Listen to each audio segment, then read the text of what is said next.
Janasena ఎమ్మెల్యేలపై Pawan Kalyan focus పెరిగిందా? ఎమ్మెల్యేలతో ముఖాముఖి మీటింగ్స్ లో ఏం జరుగుతోంది?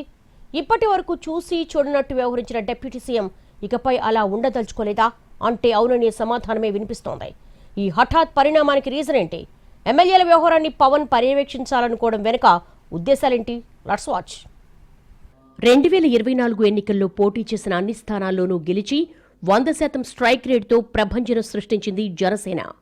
21 అసెంబ్లీ స్థానాలు, 2 పార్లమెంట్ స్థానాల్లో పోటీ చేసి అన్ని చోట్ల విజయం సాధించింది. జనసేన తరపున గెలిచిన ఎమ్మెల్యే స్థానాల్లో సగానికి పైగా మొదటిసారి అసెంబ్లీకి అడుగుపెట్టిన వారే. అధికారంలోకి వచ్చిన వెంటనే ఎమ్మెల్యేలు ఎలా నడుచుకోవాలి, పార్టీని, ప్రభుత్వాన్ని ప్రజల్లోకి ఎలా తీసుకెళ్లాలి అన్న అంశాలపై పవన్ కళ్యాణ్ దిశానిర్దేశం చేశారు. ఆ తర్వాత తన శాఖలపై దృష్టి పెట్టడం, పెండింగ్ సినిమా ప్రాజెక్టులపై ఫోకస్ చేయడం కారణంగా ఎమ్మెల్యేలతో పెద్దగా ఇంటరాక్షన్ లేకుండా పోయింది. సీన్ కట్ చేస్తే 3 రోజుల నుంచి ఎమ్మెల్యేలతో పవన్ కళ్యాణ్ ముఖాముఖి సమావేశాలు ప్రారంభమయ్యాయి. మొదటి సమావేశం పోలవరం ఎమ్మెల్యే చిర్రి బాలరాజుతో ప్రారంభమైందని జనసేన అధికారికంగా ప్రకటించింది.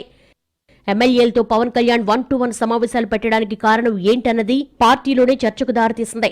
కొంతమంది ఎమ్మెల్యేలపై అవినీతి ఆరోపణలు, నియోజకవర్గ సమస్యలను పట్టించుకోకపోవడం, పార్టీని బలోపేతం చేయడంలో నిర్లక్ష్యం, కూటమిలో సఖ్యత ఉండకపోవడం లాంటి అంశాలే పవన్ కళ్యాణ్ను నేరుగా రంగంలోకి దింపాయన్న ప్రచారం జరుగుతోంది. పోలవరం ఎమ్మెల్యే చిర్రి బాలరాజుపై కొన్ని నెలలుగా అవినీతి ఆరోపణలు వినిపిస్తున్నాయి. ఆడియోలు బయటకు రావడం సంచలనానికి కారణమైంది.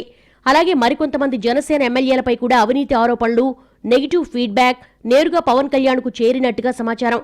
అలాగే పార్టీ కార్యాలయంలో నిర్వహిస్తున్న జనవాణి కార్యక్రమానికి నియోజకవర్గాల నుంచి భారీగా ఫిర్యాదులొస్తున్నాయి. జనసేన ఎమ్మెల్యేలు ప్రాతినిధ్యం వహిస్తున్న నియోజకవర్గాల నుంచే ఎక్కువగా ఫిర్యాదులు రావడం పార్టీకి ఆందోళన కలిగిస్తోంది.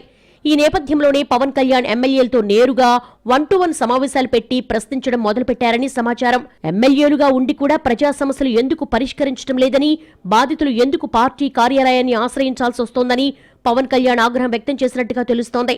నియోజకవర్గ అభివృద్ధి ఎజెండా, పెండింగ్ సమస్యలు, ఎమ్మెల్యేల పనితీరుపై పూర్తి వివరాలు తెప్పించుకొని 1-to-1 సమావేశాలు నేరుగా చర్చిస్తున్నారట పవన్.